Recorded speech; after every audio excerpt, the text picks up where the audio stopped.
What's going on, y'all? Welcome to another episode of the Speak Up Sports Podcast with Cass, Chris, and Shad. What's going on, fellas? Good. What's going on? What's going on? It's another week. I missed last week, sadly. Yeah. I heard the shit y'all was talking, so we'll get into some of that today. But obviously we had another great week of games in the NFL last week, and we do have some interesting games in college football as well this week. But That is for sure. to start, what did you guys? What was the biggest game or the biggest takeaway that you guys had from week 3? Either who impressed you or who was kind of a disappointment.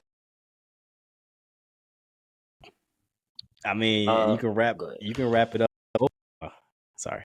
You can wrap it up in both. Talking about that Monday night game, the Commanders and the Cincinnati Bengals. I mean, I was not expecting to see that type of offense from the Commanders going into this game. Of course, we all picked Cincinnati to win. I didn't expect Cincinnati to go 0-3 to start the season as well. So that's kind of to bundle it up. I know that's like recency bias too, but that game really shocked me how it went down. It was a hell of a game to watch. Honestly, that's what people have been waiting for, an offensive game like that.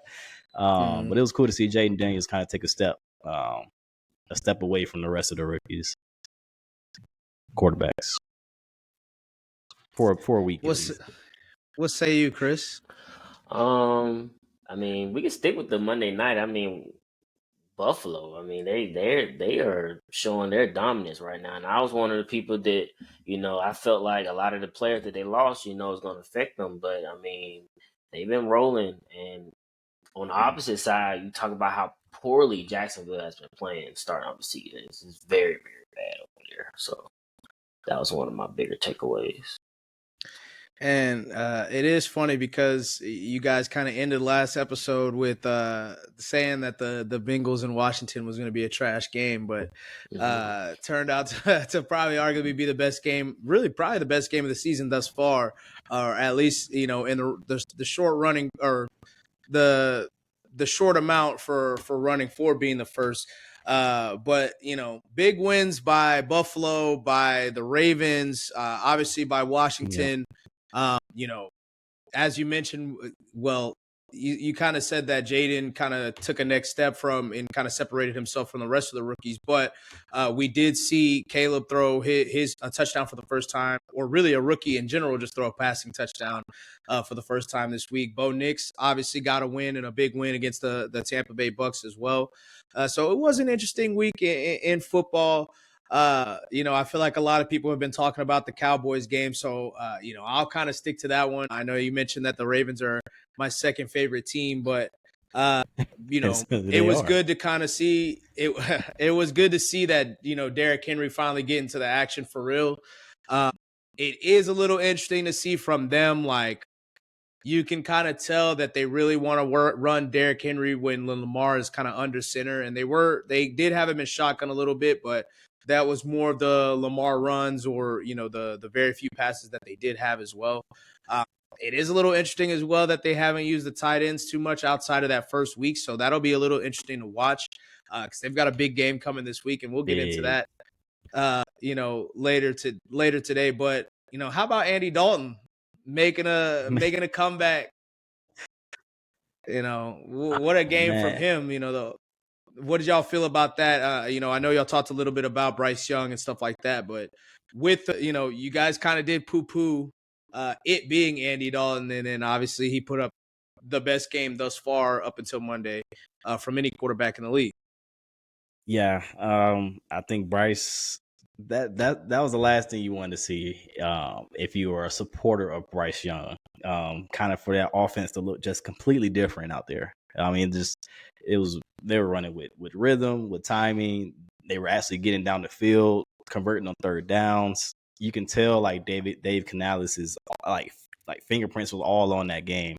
And Andy Dalton was able to show it. I mean, and that's not they're not the best defense, but that's a solid defense over there with the Raiders. You can tell they probably took them lightly as well, or maybe they're just not that good. But it was good to see for Andy Dalton because he's what, 35, 36? I thought he was pretty much everybody thought he was, done with his best days, and now he seemed like rejuvenated in a way. What do you think, Chris? I mean, it's tough. It's a tough situation with Bryce Young.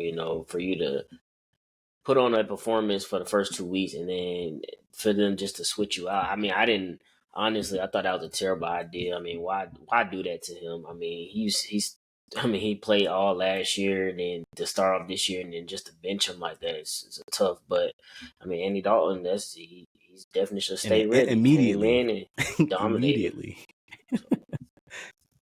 And I mean, he was kind of happy to. I mean, you could kind of tell from his press conferences that he was happy to get an opportunity, because he did play last year and did have a good game last year as well. But I actually don't think it's that. I mean, obviously it's tough when you get a win. It's a big win. Everybody's celebrating and like that. But I actually don't really think it's that tough for Bryce Young. We kind of written off Andy Dalton, but he is somebody that took a team to the playoffs for multiple years. He was a franchise quarterback at one point. We should expect that a veteran quarterback, maybe not to that extent. He was making some throws that, I don't know if that's going to be consistent. You should expect that a veteran. I mean, that's what he's there for. A veteran quarterback is supposed to be able to run the offense and be, steady to it. Whereas you're not seeing as many of the special throws. But it is should be a good learning experience for Bryce.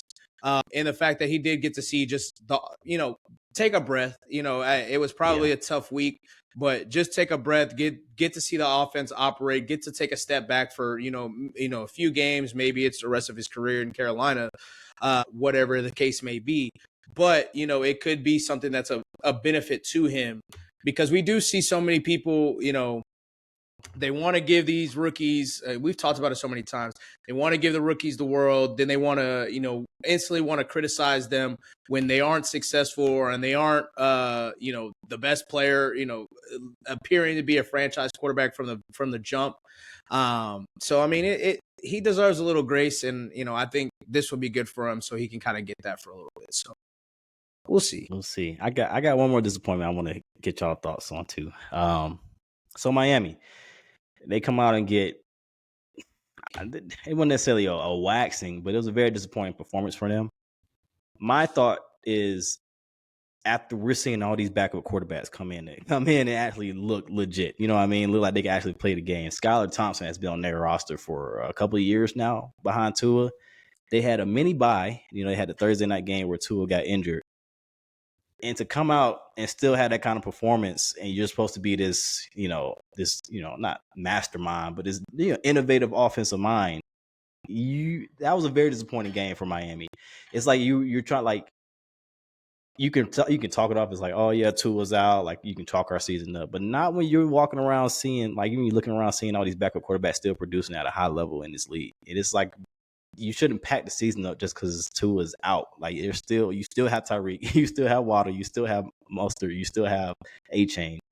It's like, I can't imagine what, like, as a Miami fan, that would have felt like. Because it's like, okay, are we just done this season? Like, what are we doing? So, I mean, what were y'all thoughts on kind of like seeing Miami? I know it was against Seattle, but I mean, I don't take too much of it. That same Seattle team with Tua, or Mike McDonald, put that same team in a hellhole last year with the Ravens.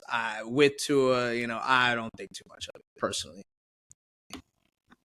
I mean, that, and then the quarterback thing, in my mind, I just believe that they believe that he's going to come back soon. So that's why they're not really tripping on it. And it also takes two to tango. Like, Skylar Thompson's been a starting quarterback for them in the playoffs and put up a good playoff game. So, I mean, if you want to say, like, you could go get a Ryan Tannehill, it takes two to tango. Like, does he want to go and be replaced immediately when Tua gets back? I don't know if he wants to do that. So no, that's who fair. else is on who else is who's out there? You're not making a trade. So I mean, they already brought Scoop Huntley in, right? So yeah, maybe they just pull the trigger on that. Maybe he will get a chance. But I mean, I think Seattle's defense is legit, and I mean, it's just a bad matchup. I mean, it's like I said, same with Minnesota. Well, I didn't get an opportunity to speak about it, but Minnesota, it seems like they kind of have the upper hand on like the Shanahan type offenses. I mean, they locked the 49ers up obviously last week, locked the Texans up this past week. They did beat the 49ers again last year. So, same thing. Mike McDonald, he kind of, I mean, against the 49ers, they abused them last year. And then against the Dolphins, they might just have that where it's just not a good matchup. So I don't know, we'll see how it goes this week. But shit, they put Tua on IR. So I mean, I'm wondering when's the first time he's gonna have an opportunity to talk. When's the first time they're gonna decide, like, are they gonna put a time frame on it, or are they just gonna kind of leave it up in the air? It's kind of a tough situation. But I will say, I feel like Mike McDaniel has done a really good job of handling, the whole situation since, over the past few years as well. Yeah, but shout out Justin Fields. No, come on, you got to give him a little. Shout out Justin Fields. I understand. If 3-0. Look, 3-0. He's operating the offense. He's staying within himself. He's not. He had a pick this week, but that was kind of like a little tip up shit. But like he's asking. He's doing what they asked him to do. This is exactly how everybody sounded towards the end of last year. I no disrespect to Justin Fields, but like, I'm not about to, be giving you all this praise for 3 total offensive touchdowns. I'm sorry. Like, it ain't even about praise. We're not gonna do that. It's not even about. It's not about praise. It's just acknowledging that he's not the worst. He's not the worst in the league. I don't think he's the worst in the league. I mean, niggas was saying Malik Willis was the worst in the league, and he 2-0. So I mean, he just got traded. Malik Willis balling. And he does he not look better than Justin Fields? I'm saying. I mean, they already put up more points than Justin Fields. It's different. They put up more points than Justin Fields in one game. Goddamn. That offense different though. Shout out Justin Fields. Shout out Justin Fields. Shout out the Steelers. They are undefeated. I mean, we'll see how the rest of the season goes. We will see what they're about this weekend. But I mean, you gotta eventually, and we'll get into that a little bit. But I mean, eventually something's got to shake. The defense isn't going to be, holding people to whatever they have, like 8 points. It's not going to happen. I'm sorry. Yeah. It's just they're not the Ravens of 2000. It's impressive, and it's not the same type offenses either. But I want to kind of start something new. We can kind of talk about it every week. I don't want to put. I guess we can kind of call it like hot seat watch, but it doesn't necessarily have to be coaches. Could be players, front office, anybody in the league that you feel like, there should be eyes on you. I think low hanging fruit for a lot of people is probably going to be Jacksonville and their head coach and Trevor Lawrence. But is there anybody in mind that you guys have? Like I said, whether it be player, coach, front office, that you're like, look, after 3 weeks, we gave you a little, but now it's time that, it's time to make some shit shake. Doesn't mean you're going to get fired. Doesn't mean you're going to get, replaced or anything like that. But, but that don't mean you're not. Yeah. Exactly. Yeah, I got somebody. I'll start. And you kind of touched on this in our, like, not on air, but like the Raiders. Look, you let your players pick the coach, which is cool. I respect Antonio Pierce. I like what he can do. I like his energy. But at some point, you got to produce. I understand he came in last season, halfway through, did some good things, but not really. At the same time, then they wanted to just go 500 towards the end, like to end the season off or something like that. It wasn't like they got to win against Kansas City. That's what I mean. So and they dropped the 70 piece, so that was cool too. But at the same time, you come into this season, you completely botched the quarterback acquisition this summer. And then you come out in an interview, Devontae Adams saying that you were hoping that Jaden Daniels fell to third. Come on. Which I really don't fuck with that shit. Like you know what I mean, bro? Like Devontae Adams has been doing a lot of talking over the past couple years that I'm like, bro, you're like acting like you're like some leader. And I'm not saying that he's not, but like to me, some of the comments, I'm like, oh, it rubs you the wrong way. And I'm like, are you doing this on purpose? Like, what is your motivation behind this? So I mean, I don't like that comment. I don't like the way they played this game against the Panthers, like I mentioned earlier. And I'm not saying Antonio Pierce is going to be fired after his first season, but like some shit got to change there. You know what I mean? Are you punting this season? You come out and have a losing season again. Are you punting it trying to get a quarterback for next year? Trying to get your quarterback for the future? Like, what are you doing? Are you going to trade Devontae Adams? Like everybody has spoke about the last 2 seasons. So like that's the team situation player that I'm like, all right now, like y'all fall to one, y'all lose against the Browns, which is don't like a good team. It can get a little interesting over there after this week. And then the comments where about the business decisions. People want to make business decisions, and I will make business decisions. It's like it sounds like a cool soundbite. I feel like he probably played that in his head, and he like, yeah, I got these niggas, but it's like nah, like all right, bro, like. No disrespect, but it's like, bro, that's really like you as a player at one point. Would you have like I don't know, maybe he would have, but it is something to say that people did have questions because he did have some issues at Arizona State before he came to the league too. So that's something to monitor and watch as well. But what about you, Chris? I'm gonna say the Bengals organization as a whole. Like, I mean, you come in a year, you franchise had one receiver, and you're not trying to extend the other one.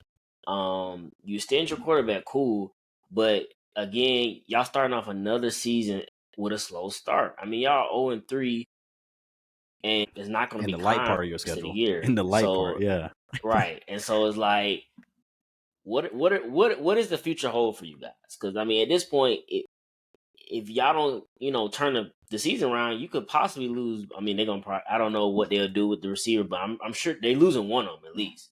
You might lose fucking both of them. I don't know, but yeah, I'm gonna put them on the hot seat. They some folks to watch. That whole organization be on the and lookout. They keep chirping too. They need to stop all that chirping. That boy Cameron. Don't even start on Cam Taylor-Britt, boy. That one. And he's balling. It's not like he's playing bad. He is playing well, but you gotta like no, ma'am. I didn't mean no malicious intent behind. You better stand on. If you're gonna say it, you better stand on that shit. Like, oh no, man. And that's the other thing. It seems like they always say their defense is built to stop Kansas City, but they just can't do nothing else. I mean, and they weren't a great defense last year either. So, yeah, that's I don't know. No, the Bengals are. They got it can get a little ugly over there real quick. And the thing about it is like this is I think it kind of goes back to when you start like sniffing yourself a little bit, and not to say that that's exactly what it is, but the year that they went to the Super Bowl, they were like a 9-10 win team. They weren't some like world beater. They snuck into the playoffs, and the only reason they really made the playoffs is because Lamar got hurt that year. Same thing that happened the very next year. Because the Ravens were leading the division. And then that second year, when they make it to the AFC Championship again, if you guys remember, they almost lost that first game with Tyler Huntley at quarterback. Mm-hmm. And it was that the fumble return for a touchdown that changed the game. So, it feels like, and then if you feel like you got a window, why would you drop a guy like Jesse Bates? And so it's some weird stuff going on there, but I started off with it and I kind of said, the Jacksonville Jaguars are kind of low-hanging fruit right now. So I'm not going to get on Trevor. I'm not going to get on Doug Peterson or whatever they got going on because they need to figure it out. But I am going to stick in the division and get on all the rest of the quarterbacks in the division. CJ Stroud is a second-year player, obviously has had very high hopes for the season. And this is not something like, once again, this is not to say that they're doing anything wrong or they're anything bad. But right now, obviously, they're 2-1. They just had he's played worse in every single game of the season so far. Obviously, he had his best game against the worst defense in the Colts, which somehow the Colts are like 16th in defense, which makes no sense right now. But anyway, 4 touchdowns, 2 interceptions. He has 11 sacks in 3 games, has already, been sacked at least 3 times a game. So, that's a little bit of a problem. I had mentioned it in the first episode or in the going into week 1 that, he holds the ball a pretty long time and, he kind of struggles a little bit against the blitz. That was kind of the knock on him coming into the season. Coming into his career in the NFL. But right now, they're about 20th in offense. And, people are expecting him to take that next step and kind of be like a top 5 quarterback. I mean, that's what a lot of people thought coming into the season. If you lose this week against Jacksonville, you've got Buffalo coming up. I mean, the next couple games is Buffalo, at New England, at Green Bay, Indy, which is a rivalry game, and then at the Jets for Thursday Night Football, the Lions on Sunday Night Football, then at Dallas for Monday Night Football. So it could turn for them very, very quickly. And, the first 2 games, they were really right here where they could have lost both of those games too, against Indy and against Chicago. So, I mean, that's number one. Going on to the next one, Anthony Richardson, had a pretty decent start to your career. Last year, you obviously got hurt. This year, you've been, in and out. You've got you've had some huge plays. You've had some pretty bad misses. The interceptions, people are going to come and say whatever they got to say about Anthony Richardson. Every time he misses a pass, every time he misses it or he has an interception, he can't throw, blah, blah, blah, blah, blah. He's got a little bit of grace right now, but he has to, the Colts are in a very good position, to kind of take off. They had a slow start. They got their first win. He finally has that under his belt.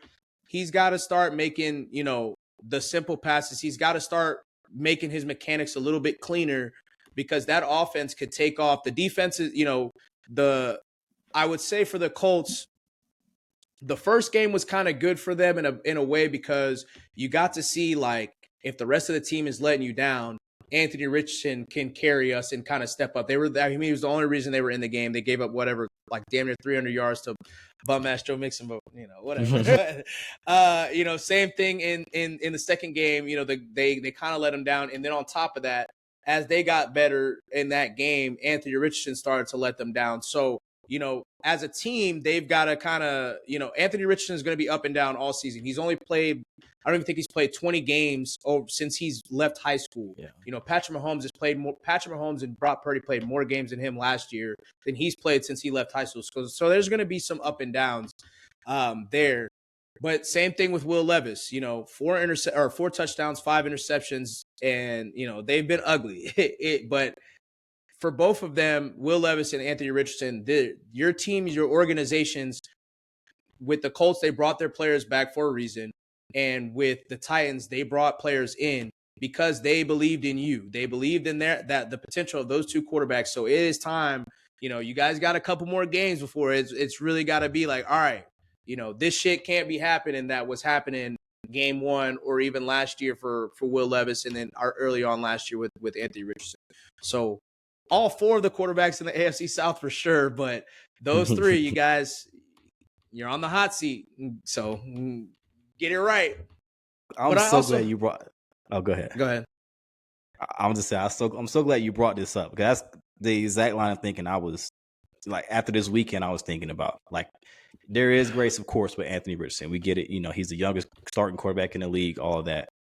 But the team around you, I'm saying like you don't have necessarily you have grace, but you don't necessarily have the grace to fuck around for too long. Right. That's just the lead that we're in. I mean, that's just, and we talked about it all the time, like with these young quarterbacks and how, it's not enough grace given, but at the same time, the way the media is, the way, the coverage is, it's going to be questions about it. Always going to be questions about your head coach, Anthony Richardson. Now people are questioning him, like, well, what's going on? He's supposed to be this offensive mastermind, and they can only, And then, and he's got to help him out too. But yeah, for sure. Same thing with Tennessee. It's like you can only put up with that shit too long. We've seen somebody cut the cord already this season in the Panthers. So it's like. Not saying they're going to cut the cord on any of them, but the shit can happen. These coaches do face pressure, and it goes above their head sometimes. So I'm glad you brought that up because CJ is not playing the best. But at the same time, He's it giving seems like himself it's a a year grace. possibility. He has, and then it's a possibility he can escape this year with the way that the other three teams are playing right now. You know what I mean? And it's like, okay, well, shit. If they fuck around and win the division this year, Houston, and that's only because they win 9 games, something like that. People are gonna say, "Oh, they won the division," but at the same time, it's not. It's you know, it's not. It's not it's not what everybody expected. But to get back to that, I have another bone to pick where we talk about patience and stuff like this. Number one, we already saw what the Panthers did. They did what they did. In my opinion, that probably came from up top. Yeah, before they might have wanted to, they might have had conversations about it, but it happened so abruptly. I feel like it might have came from up top. Anybody else talking about Anthony Richardson, Will Levis, whomever else it could be in their second or first year, Bo Nix, the question is going to come. Jaden Daniels, I'm sorry, everybody, but, having half-field reads and throwing to one side of the field is probably not going to be what it is for, one thing we're seeing with Caleb is they gave him the whole offense, which is why we're probably seeing him not do as, he didn't have the same success as Jaden Daniels. Jaden Daniels, at some point, they're going to open up the whole offense, and he's probably going to struggle. That's just the reality of young quarterbacks. If you wanted a young quarterback as a fan, you got to be patient. You got to be patient. Like, it's going to be some misses. There's going to be some bad plays. That's the reality of rookie quarterbacking. And, I understand that CJ had a good year last year, but they lost to the Panthers last year. They lost some pretty bad games last year. And it took the Jaguars just completely fucking shitting themselves. And the Colts, obviously, they had some bad games down the stretch and then ultimately lost the last one in the end for it to get like that. But the biggest bone I want to pick is we got to stop using Peyton Manning. Stop using Peyton Manning's rookie season as a barometer for he threw 28 interceptions. You got to be patient. Let me listen for anybody listening. Give us the history lesson. Give us the history lesson. Because this shit is pissing me off. Peyton Manning, as a rookie, was 3rd in the league in passing yards. He was 5th in touchdown passes. He was 1st in attempts in the entire league. And he was the 2nd least sacked starter for anybody that started 16 games. The reason that Peyton Manning had 28 interceptions is because they gave him the complete control of the offense and they let him rock, and they let him rock through his mistakes because he was a clear top 10 quarterback as a rookie. Guys, please stop using that. I honestly think a better use for a good rookie quarterback is a former Colts quarterback as well, but Matt Ryan. Matt Ryan had 3,440 yards passing his rookie year, 16 touchdowns and 11 interceptions. He led the Falcons to the playoffs. He was 13th in yardage that year, 16th in touchdowns. He was 19th in the league in interceptions. And from there, his touchdown passes per year increased every single year for the next 5 years. That is a better comparison than Peyton Manning, because Matt Ryan, we didn't think of him as a top 10 quarterback by the end of his rookie year. We all saw that he was a very good quarterback and somebody that was going to ascend. Maybe not, people didn't think to maybe MVP levels, but that is, in my opinion, more of a realistic progression path than comparing it to somebody that was, a bona fide top. And, I'm not saying that, people can't be Peyton Manning, but, stop using the 28. Stop looking at just the interceptions and being like, he had a bad rookie season. He did not. He did not at all. Like, not at all. And that's the vein, because they talk about Caleb and his interceptions too, and that's what I've been seeing that a lot too. Now with Caleb, it's tough because, like, I get that, everybody's talking about the supporting cast for the Bears and all that stuff. And he threw 52. He threw 52 times last game, Chris. 52 drop back. And I think the biggest problem with the Bears right now is Shane Waldron and the way he's designing the offense. Yeah, that's it. I don't think it has It has very little to do with Caleb and more to do with that. It's no reason that I guess DeAndre Swift. Chris, you know more. Is he washed? I don't know. Like he has like 60 yards on the season, bro, and they brought him in to be that feature back. So I'm like, that's your boy. So I'm like, what's going on there? They cannot get any kind of run game. I saw a video today where they're blocking this shit. It's just nothing is in tune. That's coaching. A lot of that is coaching. As far as the offensive line and gap controls, pulls, swings. So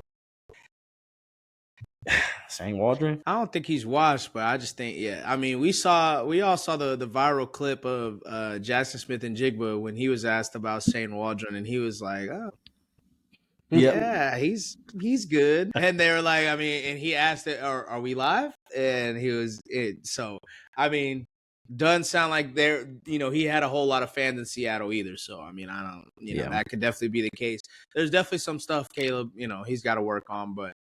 How do you guys feel about the now people even more kind of questioning his attitude after the viral CJ clip? Go ahead, Chris. I think people look too hard into that clip. He just lost the game, so he probably wasn't trying to hear shit nobody got to say. So he was just like, well, whatever, bro. Like, I don't think CJ was. Y'all might think he was trying to little boy him. I don't think so. I think he was just. I think he was just talking. I don't think he was like intending any of that. But he said, "No, come here." Yeah, nah. I'm somewhere in the middle of it. I do get because that moment in particular, I do get what Caleb's like. If y'all and we all played, I ain't trying to hear that shit. I'm gonna be honest with you. Like I'm not at all. Like you can't tell me shit. You are the same age as me. You know what I mean? Like you trying to like.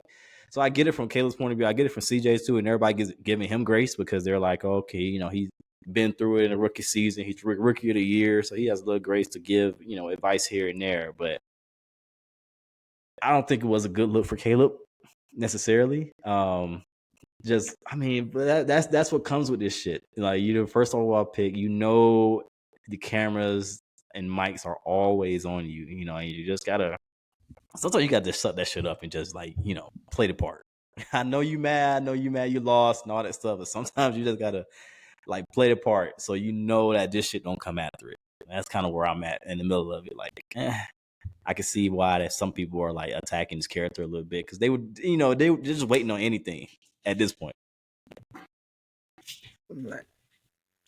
Definitely trying a little bro. He was trying a little bro. He was trying some, bro. Hey, come here, little nigga. No, come here. I'm talking to you. Like, hold on. Bro, hey, hold up, nah. Take that shit elsewhere. But I get it, Bo. I'm not saying that he wasn't really trying to little bro him, but bro, you gotta understand the situation too. Like, if you're trying to give him advice, like the biggest advice is for any quarterback, I feel like, or any NFL player, really, is being self-aware and being aware of your surroundings. And most of the time at the end of the games, sometimes Tom Brady obviously didn't shake hands at the end of the games, but most of the time, unless you're like really good friends or like maybe Peyton and Eli or something, it's some quick shit. It's all right, good game, blah, blah, blah. And you get the fuck on. If you got to say something else, unless it's like a jersey swap, you catch me after the game or some shit. But I don't know what their relationship is or if they have a relationship. But if they don't, then I'm, CJ, like, you was trying to show something a little for the camera. That's how, whatever. But, like, come on, bro. Like, we don't, CJ obviously didn't come in and take it any type of way either. But like, if you see bruh trying to walk away, like, I'll catch you after the game. Let him go, yeah. Type shit, because it's gonna go viral. And how niggas get, like, they be like, this nigga here, he think he's somebody, you know what I'm saying? Like, CJ probably talking the same type shit, so he knows how it gets. So don't do that, bro. But that nigga know what it is, bro. He capping. No, for real. He's funny. No, he's funny for real. But man, with that being said, so that kind of gives us a little bit of a wrap of some people that could be on a hot seat watch. Some organizations, some quarterbacks. But with that being said, I'm ready to hear y'all's picks, man. I didn't get to talk my shit last week.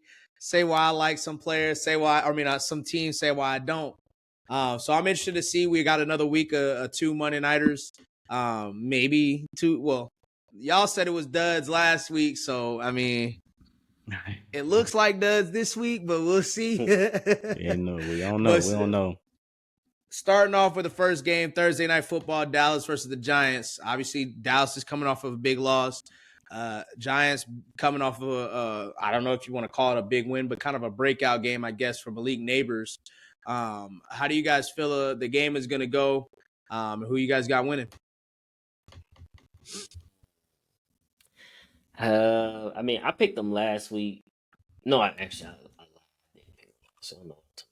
But I'm gonna go with the Cowboys. I think they desperately need this win. I feel like they're gonna play a little bit desperate. And I still think they're an overall better team than the Giants. Don't really care about now one of them because they're in my division, so I gotta choose one. But I think Dallas gonna come out on top. I'm not gonna lie. I want to pick the Giants. I want to pick the Giants bad. I'm not gonna lie to you. Their defense has actually been not embarrassing. The pass rush has been very solid this season. The pressure rate for that team, what they brought in. Now you want to see more out of Thibodeau, but what they brought in, Burns to do, they're contributing up front. So it's like there is a world where Dallas can fuck around and lose this game. Like, I'm so serious. And then the Giants are, I'm gonna pick the Giants. I'm gonna stop fucking around. I think they come out and pull the upset. I don't like what I'm seeing out of Dallas at all. I really don't. I know they fought hard to end that game against Baltimore. Kind of showed, a little bit of life, but I don't like what I'm seeing from the defense. It can go ugly though, Chris, because it is Daniel Jones. He could fuck around and throw a pick six on the first play of the game, and you know what I mean. Yeah. You know what I'm saying. But I'm gonna go with the Giants in this one. I don't know. How do y'all feel about Micah Parsons coming out and saying he don't feel like he should tell a grown man anything about accountability and all that stuff? Do y'all like that, or how do y'all feel about that? But sometimes I just feel like I don't know how it feels to be, interviewed right after practice or something like that. Because I just feel like you can avoid those kind of questions and just move on with it. Like, I don't see what's the benefit of explaining that's how you feel about your teammates or that's how you feel about the situation when you can really just talk to them because their locker is literally next to yours. So I don't think it's detrimental, but I mean, do I care for it? Not really. I think Micah's trying, it comes off as trying too hard to be a leader. This leader that, you know what I mean? And I mean, maybe it rubs some people the right way, but I got a feeling that it rubs some people the wrong way. It just I get the reason behind his words. Coming from Micah Parsons, who is also just 24 years. How old is he? 24 years old or whatever. 24, 25. It's like you're trying too hard. That's what it kind of comes off as to me. Like he's trying too hard to be this vet that's trying to speak to these players on this team. You don't got to do that, in my opinion. I think it's very unnecessary. What were your feelings about it, Shot? Yeah, I mean, I wasn't a big fan of it. It's like, bro, they always say when adversity hits, your true colors start to come out. And it always seems like whenever the Cowboys lose, especially when they're over the past few games, especially when it's against these kind of measurement games in a sense, because, I've gone over it. I talked about it before. Everybody talks so much about the Eagles collapse, but The only thing saving like the Cowboys from that exact same scenario, and it's even worse, really. Well, I guess maybe the Eagles had a lot of games where they allowed people to come back, so maybe people might not feel it's as bad.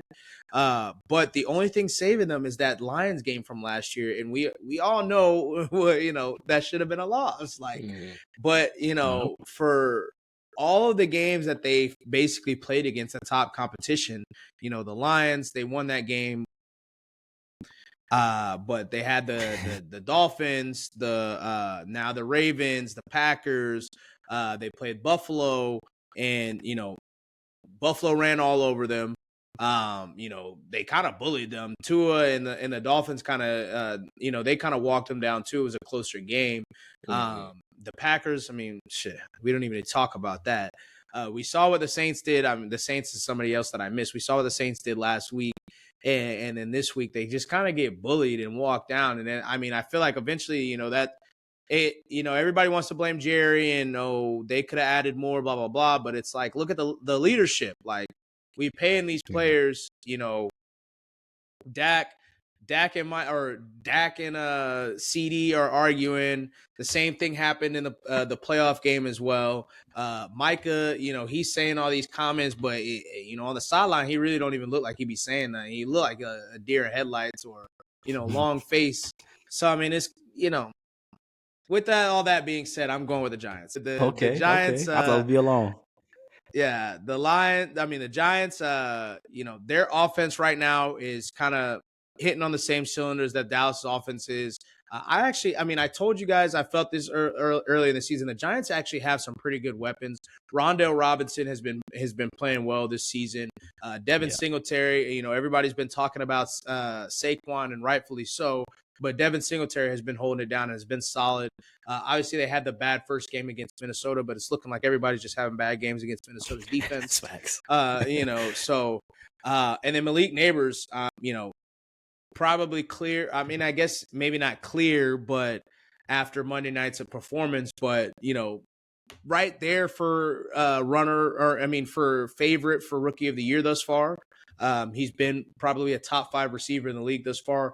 And, I think Dallas will have some problems, and they have some beef with him and Trayvon Diggs as well. So I think Malik Neighbors is like that. And I think that finally, they finally punched the bully back, essentially. I mean, they've had a lot of blowout losses to Dallas over the past few years. So I think they finally get over the hump there on that. I think they lost 2 straight. Thursday Night Football.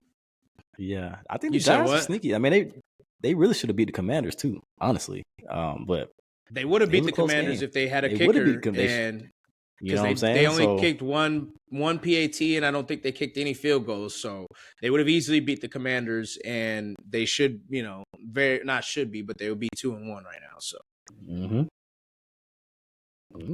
but moving. Go ahead. Oh. No, I was just commenting on how many times. I was just saying they lost 12 games in a row to Cowboys. That's all I was saying. Oh, that's facts. Yeah, sure. Yeah, and that needs to if they want to set any type of culture, I am a little nervous because the Giants are probably gonna have some injuries in the back or in the secondary with my boy Andrew Phillips not playing, and then Adoree Jackson is also not playing as well. So that is something that'll be something to monitor. But moving to the Sunday night game. Big game for two teams. One's flying high, one's kind of flying a little high. Actually, I wouldn't even say they're flying high right now after how the game ended. But Buffalo at Baltimore, getting to watch the reigning MVP in Lamar, and probably the MVP favorite at this point, very early in the season, but the MVP favorite thus far in Josh Allen. Probably expecting a pretty good game. Who you guys got and why? Man, it's hard to pick against Buffalo. I mean, you like what you see from them. They've been dominant pretty much after Arizona took the 2 touchdown lead against them. They've been dominant. The Ravens, I just think they still need some time to click with their defense. Their defense, they do good here and there, but they're not just the dominant we've seen, for the past years. But obviously, they lost their defense coordinator. But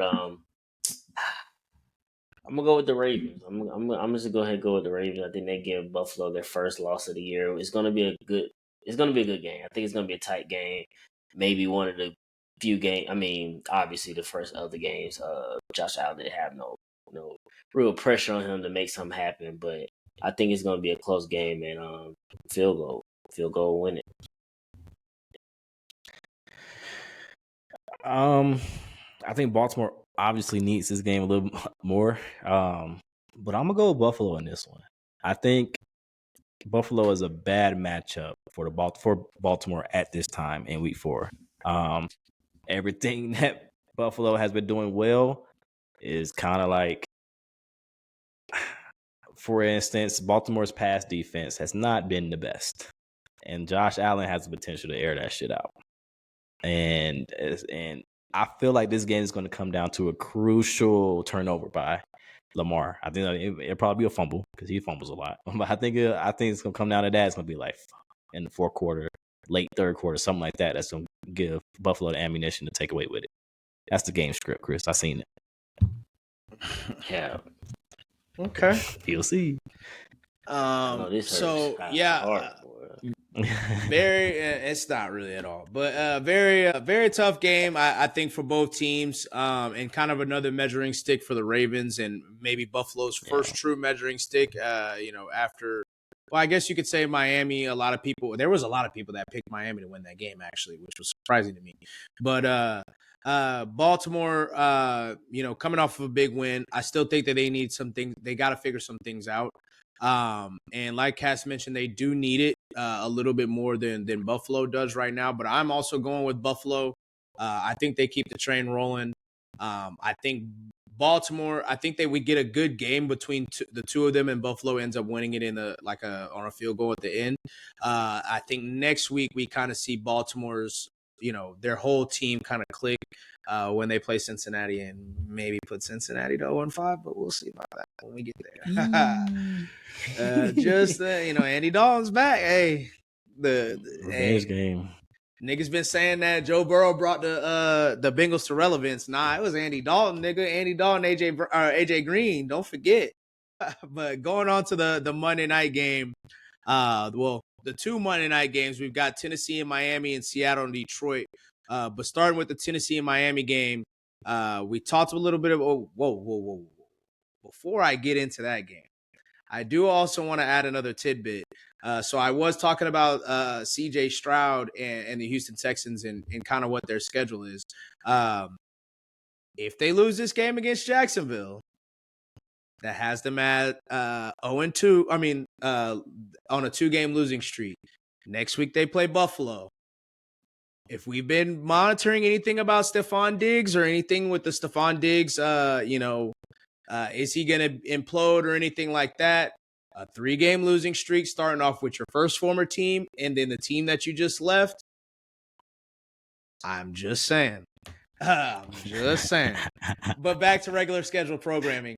Tennessee at Miami. We got, obviously, Skylar Thompson versus Will Levis. So not the most thrilling.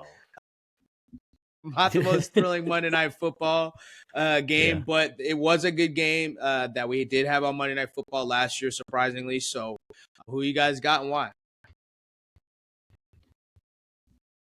This would have been a cool matchup to see Snead go against Hill, but I don't know. To be honest with you, man. D-Hop, Chris, you go ahead. I'll go after you. Just go ahead and go with Miami, man. I'm looking for them to show some pride. I mean, I understand you ain't got your quarterback, but my God, the showing that even with Tua before he got hurt against Buffalo, they was playing like shit. Like this is supposed to be a high-powered offense. And again, I understand you don't have Tua, but you still have the weapons. I mean, get it to them. Like, get in the vicinity of something. God damn. Make some happen. I'm really picking them because as much as their quarterback haven't been playing good, Will Levis, oh my Lord. I don't know what he's doing, to be honest with you. I can't fathom what the hell he be thinking half the time, but I just think he's just going to turn the fuck all over. So Miami going to take this one. I don't know how this offseason went for Tennessee. As far as like their expectations, it seems like a lot of that like Will Levis feels, and he's pressing a lot. Or maybe he's just dumb. I don't know, but like it's not looking good for his decision making in all 3 games so far. I'm gonna go Miami too. I'm not confident with it. I think Tennessee's defense is pretty good, and they had the chance to really disrupt what Miami has going on offense. But I'm gonna go Miami with this one. Okay. So I went back and forth on this one. Obviously, it's a tough game. As you guys mentioned, but I do think that Tennessee pulls this one out. They're obviously defeated right now, and they've had some tough losses to both the Jets and the Bears to start the season. I think they finally get one in a close game. I do think that Skylar Thompson plays a lot better, and that the Dolphins play better as well. But Tennessee's defense has been, I don't want to say good, but they've been solid for the most part this year. And Will Levis, I think he finally kind of, he has another boneheaded play, but, he makes some plays with his legs to help them win. And one more thing I want to add, I think it's funny because you guys were talking about, I don't know what Will Levis is doing and stuff like that.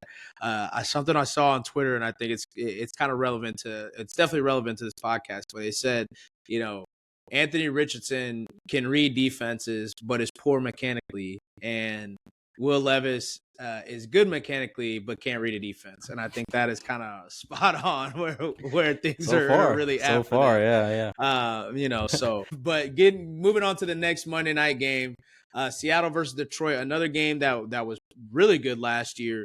I think it ended with Seattle going into overtime and winning, I believe, in Detroit. So, Seattle's 3-0, undefeated. Detroit, I think they're 2-1 at this point, but it's kind of been a little like, I don't know, their offense at least. They put up 20 points against the Cardinals, and then I think they had 20 points in regulation and went up to 26 when they played the Rams in overtime. So, who you guys got and why? I got Detroit. I'm actually gonna say they're gonna lean on their defense. Aiden Hutchinson, man, he's been balling so far this year. Going crazy. So I think he's gonna take over the game. And I'm just looking for them to have some continuity. String some drives together, like you said. Their scoring has been relatively low. I'm looking for a big explosion. I'm with you, Chris. I think Aiden Hutchinson eats this game. I don't really like Seattle's O-line. I think he's the perfect archetype to take advantage of that. I think it can get very ugly. I do like Seattle's defense, like Shai said a little earlier. The scheme is legit. But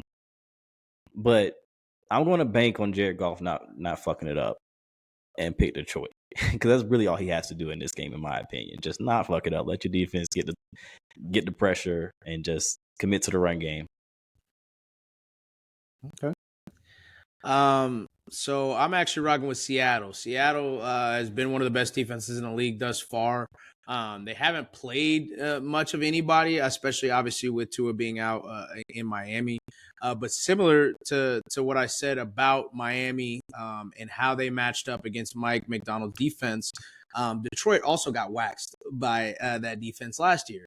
When he was in Baltimore, obviously some different players and stuff like that. But, Seattle has, I was high on Seattle last year, and a lot of it had to do with the young defensive talent that they have on top of the talent that they have offensively. And, Tariq Woolen's arguably been the best cornerback in the league this year. Kind of continuing his excellent start to his career. Devin Witherspoon, I expect, is probably going to make a big play. And I think that's what is the ender, a Devin Witherspoon interception. So I'm rocking with Seattle, and I think they keep it undefeated, and especially with the way their division's looking. I think they smell some blood, and they feel like they can run away with it to begin the season. Right. But sticking in their division, we've got the star team, that everybody's kind of talking about right now in Washington, at Arizona and Kyler Murray that everybody was talking about for, a week or so. And then, and now it seems like everybody's like, no, they're just the Cardinals really. But, big past couple weeks from Kyler and Marvin Harrison Jr. Obviously Washington had, one of the best games from a rookie ever, especially on the Monday Night Lights, against his predecessor at LSU and Joe Burrow and former Heisman Trophy winner. Put on a show. Who you guys got and why? I rock with Cliff Jonathan Kingsbury Gannon, man. also heading back. Yeah, I'm rocking with Jonathan Gannon, man. I think the Cardinals going to take this. I think they're gonna put up a lot of points. Washington Command don't really have a good defense at all. And I think that the Cardinals, their defense can stand up a little bit better than the Bengals. I don't know what they were doing this past week, but I like what I see from the Cardinals, so I'm gonna rock with them. I'm actually going to go with Washington in this one. Not overly confident in it, but I do think that actually Austin Eckler is out, ain't he? Yeah. No, I don't know him in there. I'm going to Washington. I'll stick with Washington. I think his Jaden Daniels' dual threat ability will give him a little bit fits. I don't really trust Arizona's defensive line that much. Yeah, I mean, I'm gonna go Washington with this one, and I feel like this could be a close game. I don't know how close. I don't know how much they actually score. I know some people are expecting a high scoring game with this one. I don't know if we necessarily get that, but I do got Washington winning. Yeah, I'm gonna stop talking so I stop second guessing it. All right. So I'm gonna rock with the Cardinals. I kind of like Chris said, I'm rocking with Gannon. I think that we got to see Jaden Daniels and kind of what he can do. I think with a little bit more competent defense, some of that will slow down pretty quickly. Especially, I mean, we saw a little bit with the Giants. I know a lot of people said they don't punt. They didn't punt, but I mean, they were kicking field goals. So, I mean, that's neither here nor there. But I do think the Cardinals, like Chris said, Washington's defense is butt booty cheeks. It seems like Jamar Chase was getting whatever he wanted. T. Higgins really could have had a big game, but he had a couple. He had a drop in the end zone, which was kind of a bad pass, but he also had another one in the end zone that, or another big play that he just didn't get his feet in. So I think that Marvin Harrison kind of has like another huge game.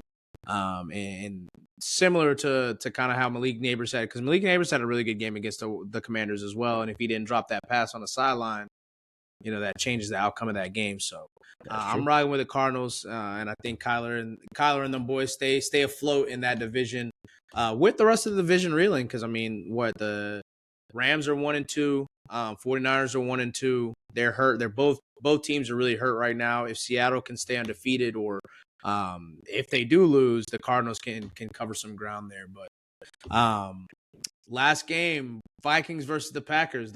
Both two teams that are kind of the darling teams right now. Probably two teams that could, you could probably say have the two front runners, if there are any front runners for head coaching, the head coach of the year, with Matt LaFleur and Kevin O'Connell.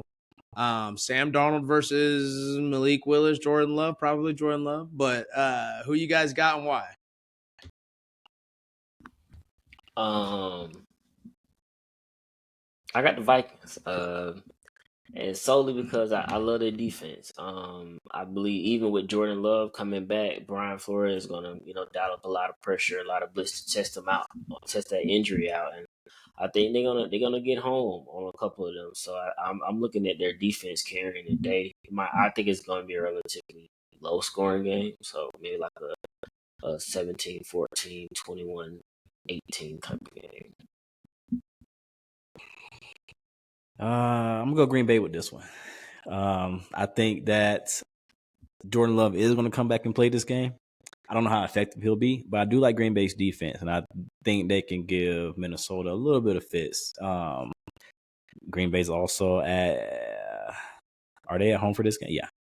Yeah. They're also at home, so that helps too. But I like what Green Bay's doing on defense. I think Sam Darnold, he is battling a little bit of an injury.